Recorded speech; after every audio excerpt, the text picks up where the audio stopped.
Selamat siang Bapak Ibu Saudari. Kembali lagi ke channel YouTube Fili Halim. Dibaca Alkitab setiap hari. Bapak Ibu, maaf ya, kemarin saya nggak baca Alkitab karena kemarin tidak sempat ya. Karena ada jemput, pokoknya padat ya waktunya Bapak Ibu, maaf ya. Harusnya bacanya di pagi hari, cuman ya nggak sempet gitu, bangun lagi kesiangan. Jadi hari ini, today, puji Tuhan, Tuhan izinkan kita baca Alkitab. Nih, lihat kamera ini, Cing. Nanti, hari ini, selama cici saya di rumah, jadi kita baca Alkitabnya ganti-gantian ya Bapak Ibu bersama cici saya. Oke, kita mau berdoa dulu ya. Cici dia pimpin doa. Tuhan Yesus, kemuliaan pangkat puji syukur kami kasih berdoa di saat yang indah ini Tuhan. Tuhan, sekali Tuhan bacaan pertama dari awal hingga akhir Tuhan. Tuhan beri berkat buat kami Tuhan. Terima kasih Tuhan. Jangan mengambil segala yang jahat Tuhan. Tutup bungkus oleh kuasa dari Tuhan Yesus dan kuatkan pengangkat di bumi. Biarlah di surga. Berilah kami hikmat Tuhan. Terima kasih Tuhan Yesus. Terima kasih Roh Kudus. Haleluya. Amin. Ya, kita mulai ya. Cipiria baca ayat 1 video 2. Cipiria genap gitu. Ini biar kelihatan begini kali ya. Nah, kelihatan. Ketika Yesus keluar dari bait Allah, seorang muridnya berkata kepadanya, Guru, dari baca ini khotbah tentang akhir zaman terus bait Allah gitu. Khotbah tentang akhir zaman, bait Allah akan diruntuhkan.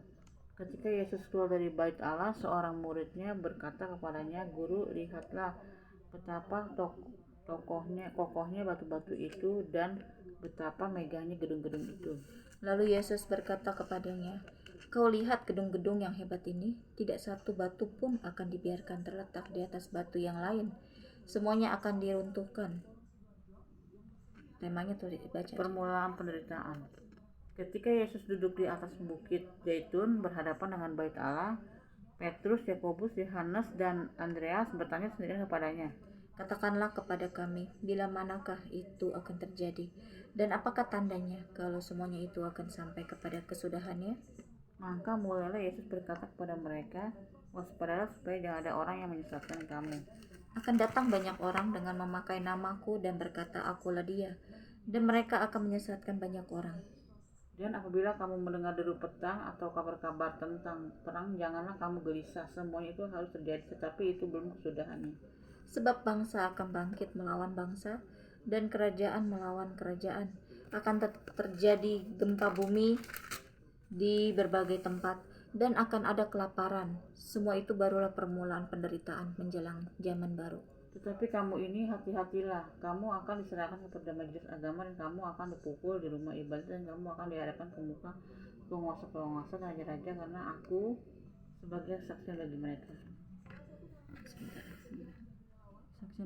Tetapi Injil harus diberitakan dahulu kepada semua bangsa. Dan jika kamu digiring dan diserahkan, janganlah kamu khawatir akan apa yang harus kamu katakan.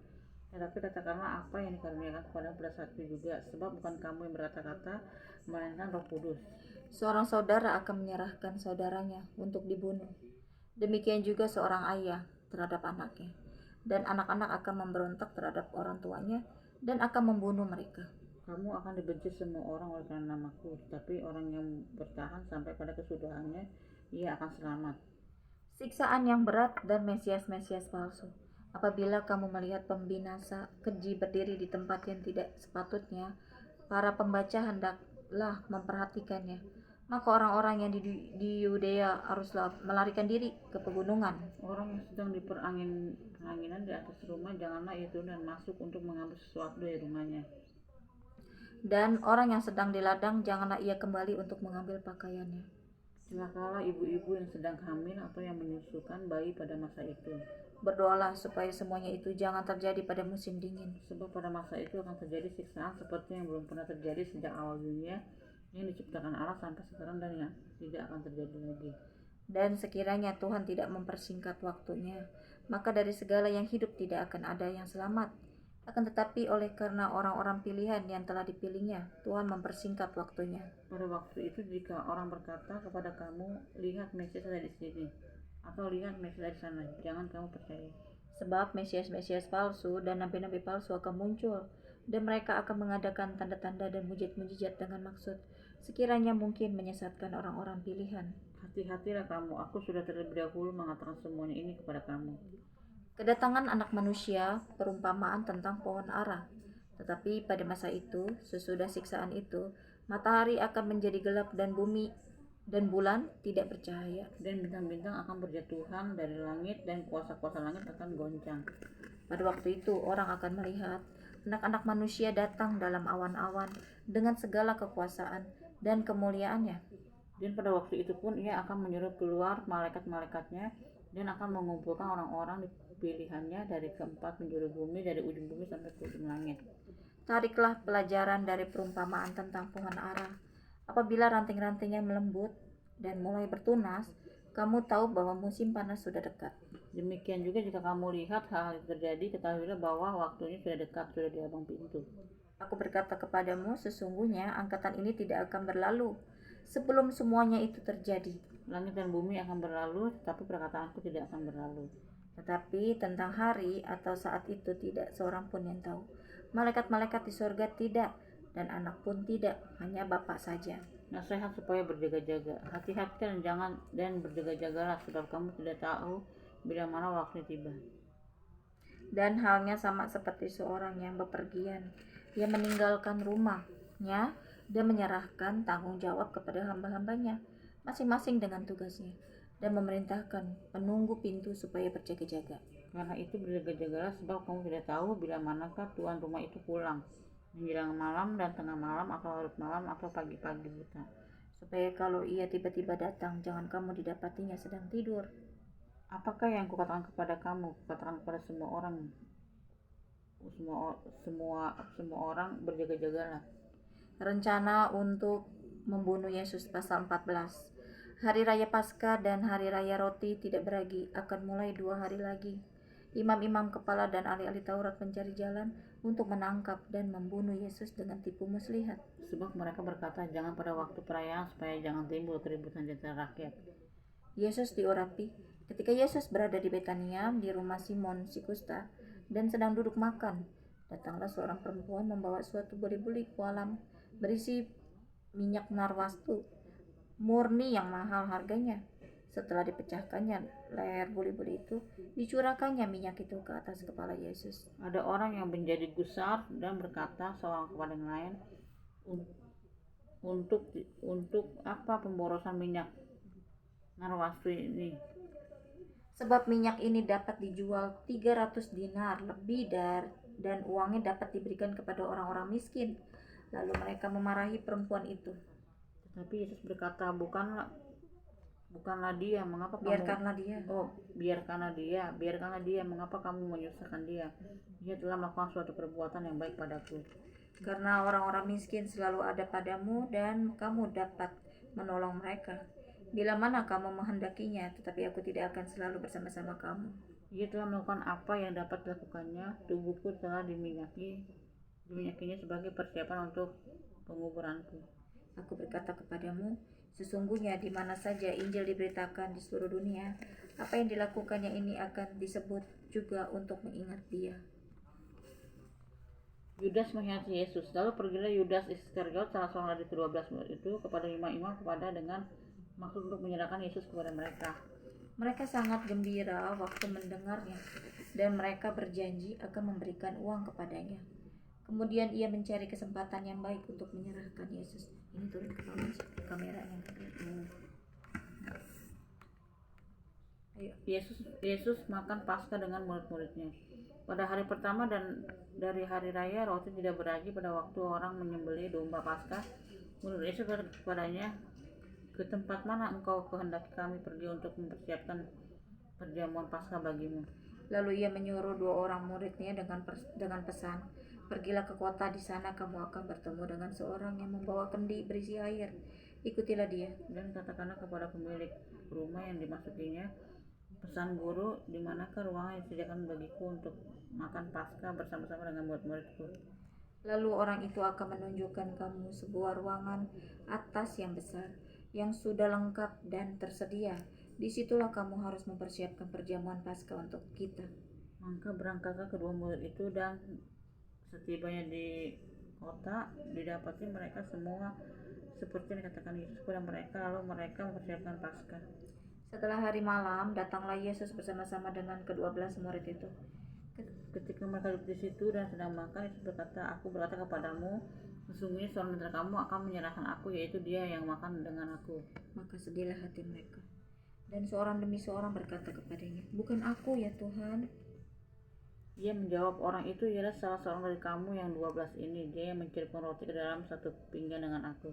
Anak manusia memang akan pergi sesuai dengan yang ada tertulis tentang dia. Akan tetapi celakalah orang yang olehnya anak manusia itu diserahkan.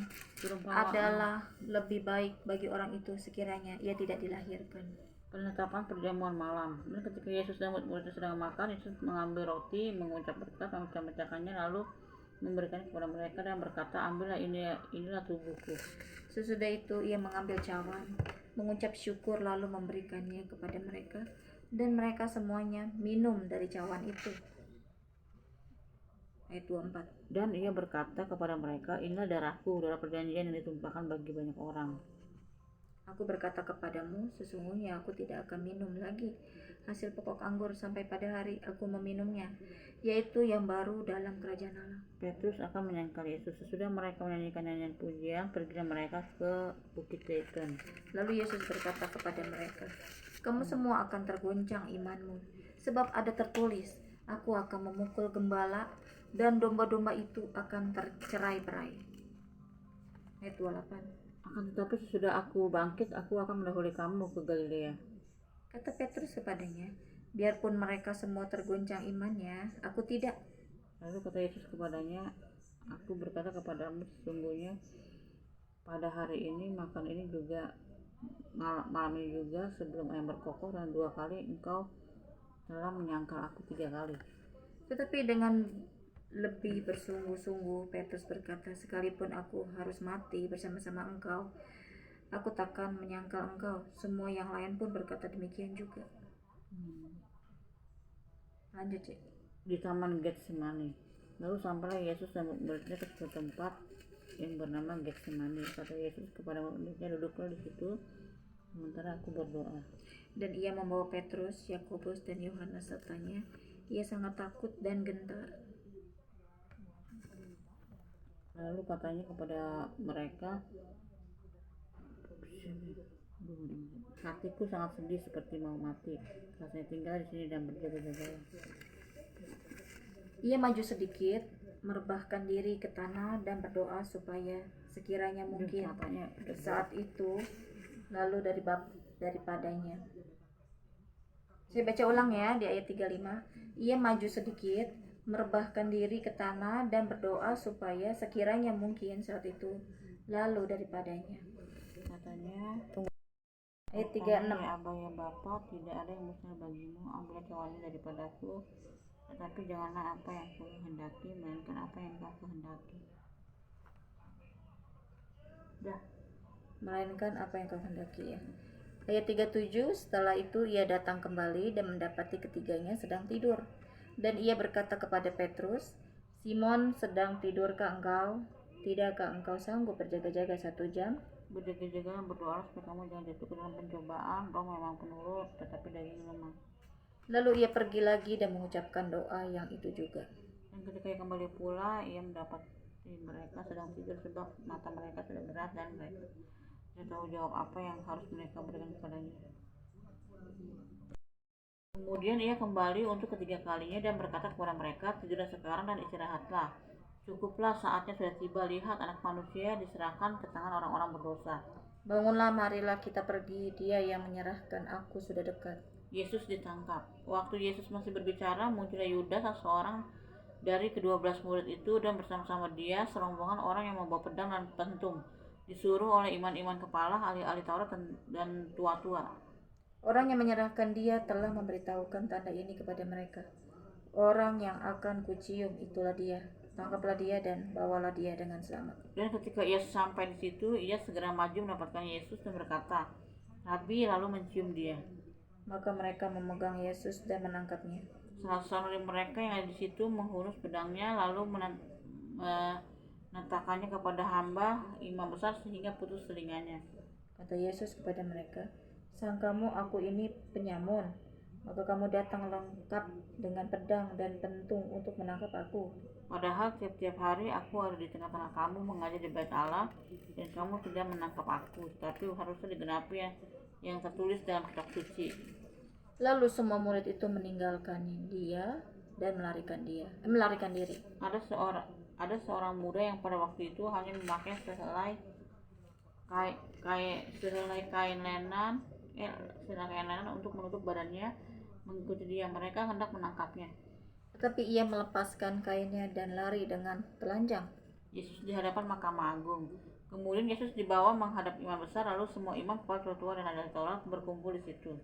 Dan Petrus mengikuti dia dari jauh sampai ke dalam halaman imam besar, dan di sana ia duduk di antara pengawal-pengawal sambil berdiam dekat api. Imam-imam kepala malah seluruh mahkamah agama mencari kesaksian terhadap Yesus supaya ia dapat dihukum mati, tetapi mereka tidak memperolehnya. Banyak juga orang yang mengucapkan kesaksian palsu terhadap dia, tetapi kesaksian-kesaksian itu tidak sesuai yang satu dengan yang lain. Lalu beberapa orang naik saksi melawan dia dengan tuduhan palsu ini. Kami sudah mendengar orang ini berkata, "Aku akan merubuhkan bait suci buatan tangan manusia ini, dan dalam 3 hari akan kudirikan yang lain yang bukan buatan tangan manusia." Dalam hal ini pun kesaksian mereka tidak sesuai yang satu dengan yang lain. Maka imam besar bangkit berdiri di tengah-tengah sidang dan bertanya kepada Yesus, katanya, "Tidakkah engkau memberi jawab atas tuduhan-tuduhan saksi-saksi ini terhadap engkau?" Maka imam besar Tetapi ayat 61. Tetapi ia tetap diam dan tidak menjawab apa-apa. Imam besar itu bertanya kepadanya sekali lagi, katanya, "Apakah engkau Mesias, anak dari yang terpuji?" Ayat 62, jawab Yesus, "Akulah dia, dan kamu akan melihat Anak Manusia duduk di sebelah kanan yang Maha Kuasa dan datang di tengah-tengah awan-awan di langit." Ayat 63. Maka imam besar itu menggoyahkan pakaiannya dan berkata, "Untuk apa kita perlu saksi lagi?" Kamu sudah mendengar hujatnya terhadap Allah. Bagaimana pendapat kamu? Lalu dengan suara bulat mereka memutuskan bahwa dia harus dihukum mati. Lalu mulai beberapa orang meludahi dia dan menutupi mukanya dan meniunya sambil berkata kepadanya, "Hai Nabi, cobalah terka." Malam para pengawal pun memukul dia. Civida mau udahan bacanya? Duduk sini aja ya, baca ya, Firi bersuara ya. Bapak Ibu, maaf ya, cici saya nggak kuat bacanya, jadi dia cuma dengerin aja ya. Saya lanjutkan ya Bapak Ibu ya. Petrus menyangkal Yesus. Pada waktu itu Petrus masih ada di bawah di halaman. Lalu datanglah seorang hamba perempuan imam besar. Dan ketika perempuan itu melihat Petrus sedang berdiam, ia menatap mukanya dan berkata, "Engkau juga selalu bersama-sama dengan Yesus, orang Nazaret itu." Tetapi ia menyangkalnya dan berkata, "Aku tidak tahu dan tidak mengerti apa yang engkau maksud." Lalu ia pergi ke serambi muka dan berkokoklah ayam. Ketika hamba perempuan itu melihat Petrus lagi, berkatalah ia pula kepada orang-orang yang ada di situ, "Orang ini adalah salah seorang dari mereka." Tetapi Petrus menyangkalnya pula. Tidak lama kemudian, orang-orang yang ada di situ berkata juga kepada Petrus, "Engkau ini pasti salah seorang dari mereka, apalagi engkau seorang Galilea." Maka mulailah Petrus mengutuk dan bersumpah, "Aku tidak kenal orang yang kamu sebut-sebut ini." Dan pada saat itu berkokoklah ayam untuk kedua kalinya. Maka teringatlah Petrus bahwa Yesus telah berkata kepadanya, "Sebelum ayam berkokok 2 kali, engkau telah menyangkal aku 3 kali." Lalu menangislah ia terseduh-seduh. Pasal 15, Yesus di hadapan Pilatus. Pagi-pagi benar imam-imam kepala bersama tua-tua dan ahli-ahli Taurat dan seluruh mahkamah agama sudah bulat mupakatnya. Mereka membelenggu Yesus lalu membawanya dan menyerahkannya kepada Pilatus. Pilatus bertanya kepadanya, "Engkaukah raja orang Yahudi?" Jawab Yesus, "Engkau sendiri mengatakannya." Lalu imam-imam kepala mengajukan banyak tuduhan terhadap dia. Pilatus bertanya pula kepadanya, katanya, "Tidakkah engkau memberi jawab? Lihatlah betapa banyaknya tuduhan mereka terhadap engkau." Tetapi Yesus sama sekali tidak menjawab lagi, sehingga Pilatus merasa heran. Telah terjadi kebiasaan untuk membebaskan satu orang hukuman pada tiap-tiap hari raya itu menurut permintaan orang banyak. Dan pada waktu itu adalah seorang yang bernama Barabas sedang dipenjarakan bersama-sama beberapa orang pemberontak lainnya. Mereka telah melakukan pembunuhan dalam pemberontakan. Maka datanglah orang banyak dan meminta supaya sekarang kebiasaan itu diikuti juga. Pilatus menjawab mereka dan bertanya, apakah kamu menghendaki supaya kubebaskan raja orang Yahudi ini? Ia memang mengetahui bahwa imam-imam kepala telah menyerahkan Yesus karena dengki. Tetapi imam-imam kepala menghasut orang banyak untuk meminta supaya Barabaslah yang dibebaskannya bagi mereka. Pilatus sekali lagi menjawab dan bertanya kepada mereka, jika begitu, apakah yang harus kuperbuat dengan orang yang kamu sebut raja orang Yahudi ini?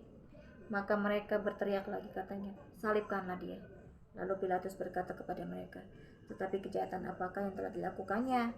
Namun mereka makin keras berteriak, salibkanlah dia. Dan oleh karena Pilatus ingin memuaskan hati orang banyak itu, ia membebaskan Barabas bagi mereka, tetapi Yesus disesahnya lalu diserahkannya untuk disalibkan. Yesus diolok-olokkan.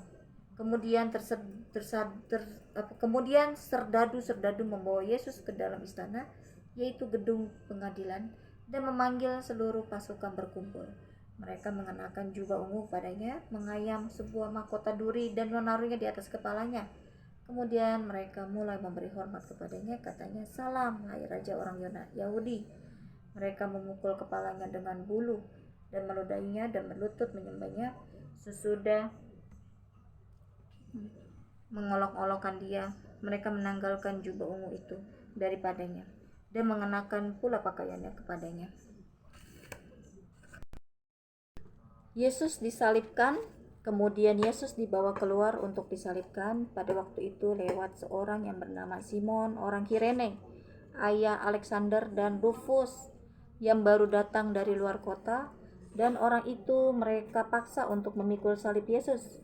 Mereka membawa Yesus ke tempat yang bernama Golgota, yang berarti tempat tengkorak. Lalu mereka memberi anggur bercampur mur kepadanya, tetapi ia menolaknya. Kemudian mereka menyalibkan dia, lalu mereka membagi pakaiannya dengan membuang undi atasnya untuk menentukan bagian masing-masing.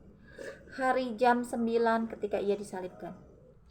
Dan alasan mengapa ia dihukum disebut pada tulisan yang terpasang di situ, Raja orang Yahudi. Bersama dengan dia disalibkan dua orang penyamun, seorang di sebelah kanannya dan seorang di sebelah kirinya. Demikian genaplah nas Alkitab yang berbunyi, ia akan terhitung di antara orang-orang durhaka. Orang-orang yang lewat di sana menghujat dia dan sambil menggelengkan kepala mereka berkata, hai engkau yang mau merubuhkan bait suci dan mau membangunnya kembali dalam 3 hari, turunlah dari salib itu dan selamatkan dirimu. Demikian juga imam-imam kepala bersama-sama ahli Taurat mengolok-olokkan dia di antara mereka sendiri. Dan mereka berkata, orang lain ia selamatkan, tetapi dirinya sendiri tidak dapat ia selamatkan. Baiklah Mesias Raja Israel itu turun dari salib itu supaya kita lihat dan percaya bahwa kedua orang yang disalibkan bersama-sama dengan dia mencela dia juga. Yesus mati.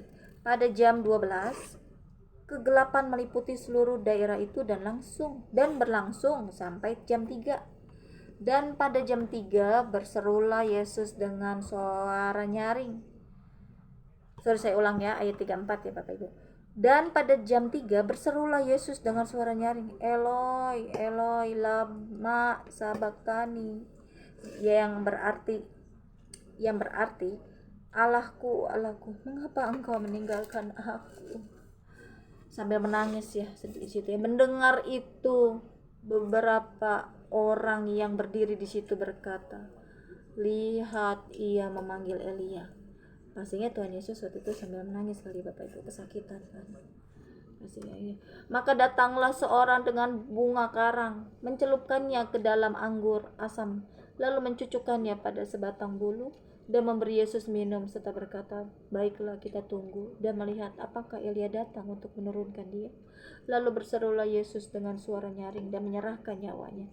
Ketika itu tabir bait suci terbelah dua dari atas sampai ke bawah. Waktu kepala pasukan yang berdiri berhadapan dengan dia melihat matinya demikian, berkatalah ia, sungguh orang ini adalah anak Allah. Ada juga beberapa perempuan yang melihat dari jauh, di antaranya Maria Magdalena, Maria ibu Yakobus muda dan Yoses serta Salome. Mereka semuanya telah mengikut Yesus dan melayaninya waktu ia di Galilea. Dan ada juga di situ banyak perempuan lain yang telah datang ke Yerusalem bersama-sama dengan Yesus. Yesus dikuburkan. Sementara itu hari mulai malam dan hari itu adalah hari persiapan, yaitu hari menjelang Sabat. Karena itu Yusuf, orang Arimatea, seorang anggota majelis besar yang termuka, yang juga menanti-nantikan kerajaan Allah, memberanikan diri menghadap Pilatus dan meminta mayat Yesus. Pilatus heran waktu mendengar bahwa Yesus sudah mati. Maka ia memanggil kepala pasukan dan bertanya kepadanya, apakah Yesus sudah mati? Sesudah didengarnya keterangan kepala pasukan, ia berkenan memberikan mayat itu kepada Yusuf.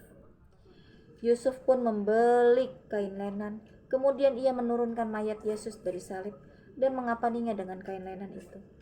Lalu ia membaringkan dia di dalam kubur yang digali di dalam bukit batu. Kemudian digulingkannya sebuah batu ke pintu kubur itu. Maria Magdalena dan Maria ibu Yoses melihat di mana Yesus dibaringkan. Kebangkitan Yesus pasal 16. Setelah lewat hari Sabat, Maria Magdalena dan Maria ibu Yakobus serta Salome membeli rempah-rempah untuk pergi ke kubur dan meminyaki Yesus. Dan pagi-pagi benar pada hari pertama minggu itu, setelah matahari terbit, pergilah mereka ke kubur. Mereka berkata seorang kepada yang lain, siapa yang menggulingkan batu itu bagi kita dari pintu kubur? Tetapi ketika mereka melihat dari dekat, tampaklah batu yang memang sangat besar itu sudah terguling. Lalu mereka masuk ke dalam kubur dan mereka melihat seorang muda yang memakai jubah putih duduk di sebelah kanan. Mereka pun sangat terkejut. Tetapi orang muda itu berkata kepada mereka, jangan takut. Kamu mencari Yesus orang Nazaret yang disalibkan itu? Ia telah bangkit. Ia tidak ada di sini. Lihat, inilah tempat mereka membaringkan dia. Tetapi sekarang pergilah, katakanlah kepada murid-muridnya dan kepada Petrus, ia mendahului kamu ke Galilea. Di sana kamu akan melihat dia, seperti yang sudah dikatakannya kepada kamu. Lalu mereka keluar dan lari meninggalkan kubur itu, sebab gentar dan dahsyat menimpa mereka. Mereka tidak mengatakan apa-apa kepada siapapun juga karena takut. Dengan singkat mereka sampaikan semua pesan itu kepada Petrus dan teman-temannya. Sesudah itu Yesus berdiri dengan perantaraan murid-muridnya, memberitakan dari timur ke barat berita yang kudus dan tak terbinasakan tentang keselamatan yang kekal itu. Yesus beberapa kali menampakkan diri dan mengutus murid-muridnya. Yesus terangkat ke surga. Setelah Yesus bangkit pagi-pagi pada hari pertama minggu itu, ia mula-mula menampakkan dirinya kepada Maria Magdalena. Daripadanya Yesus pernah mengusir 7 setan. Lalu perempuan itu pergi memberitahukannya kepada mereka yang selalu mengiringi Yesus dan yang pada waktu itu sedang berkabung dan menangis. Tetapi ketika mereka mendengar bahwa Yesus hidup dan telah dilihat olehnya, mereka tidak percaya. Sesudah itu ia menampakkan diri dalam rupa yang lain kepada 2 orang dari mereka ketika keduanya dalam perjalanan keluar kota. Lalu kembalilah mereka dan memberitahukannya kepada teman-teman yang lain. Tetapi kepada mereka pun teman-teman itu tidak percaya. Akhirnya ia menampakkan diri kepada ke-11 orang itu ketika mereka sedang makan, dan ia mencela ketidakpercayaan dan kedegilan hati mereka, oleh karena mereka tidak percaya kepada orang-orang yang telah melihat dia sesudah kebangkitannya. Lalu ia berkata kepada mereka, pergilah ke seluruh dunia, beritakanlah Injil kepada segala makhluk. Siapa yang percaya dan dibaptis akan diselamatkan, tetapi siapa yang tidak percaya akan dihukum. Tanda-tanda ini akan menyertai orang-orang yang percaya. Mereka akan mengusir setan-setan demi namaku. Mereka akan berbicara dalam bahasa-bahasa yang baru bagi mereka. Mereka akan memegang ular, dan sekalipun mereka minum racun maut, mereka tidak akan mendapat celaka. Mereka akan meletakkan tangannya atas orang sakit, dan orang itu akan sembuh. Sesudah Tuhan Yesus berbicara demikian kepada mereka, terangkatlah ia ke surga, lalu duduk di sebelah kanan Allah. Mereka pun pergilah memberitakan Injil ke segala penjuru, dan Tuhan turut bekerja dan meneguhkan firman itu dengan tanda-tanda yang menyertainya. Amin, Bapak Ibu Saudari. Aduh, sungguh memberkati sekali firman Tuhan ini ya Bapak Ibu Saudari. waktu kita percaya kepadanya ya, seperti halnya kebangkitan Tuhan Yesus. Kita mau tutup doa. Terima kasih Tuhan buat firman-Mu ini. Kau mengingatkan kepada setiap kami agar kami percaya pada segala pergumulan atau apapun masalah yang Kau izinkan kepada setiap kami akan indah pada waktunya, seperti Engkau pada saat Engkau mati Tuhan di atas kayu salib dan dikuburkan, sehingga Engkau bangkit Tuhan. Engkau bangkit. Demikianlah, itu adalah kabar bahagia kepada setiap orang-orang yang mengikut Engkau Tuhan. Demikian kami Tuhan, di dalam segala penderitaan, kesesakan yang Kau izinkan, atau pergumulan kami di dalam kesesakan itu Tuhan, akan indah pada waktunya pada setiap kami Tuhan. Terima kasih Tuhan Yesus. Sekian baca Alkitab hari ini. Biarlah setiap kami merema akan firman-Mu Tuhan, dan kami diubahkan hari demi hari. Terima kasih Tuhan. Haleluya. Amin. Amin Bapak Ibu Saudari. Maaf, cici saya, kakak saya malah makan. Dia lapar, soalnya dari tadi udah lapar ya. Dan say goodbye Civile. God bless you gitu. God bless you.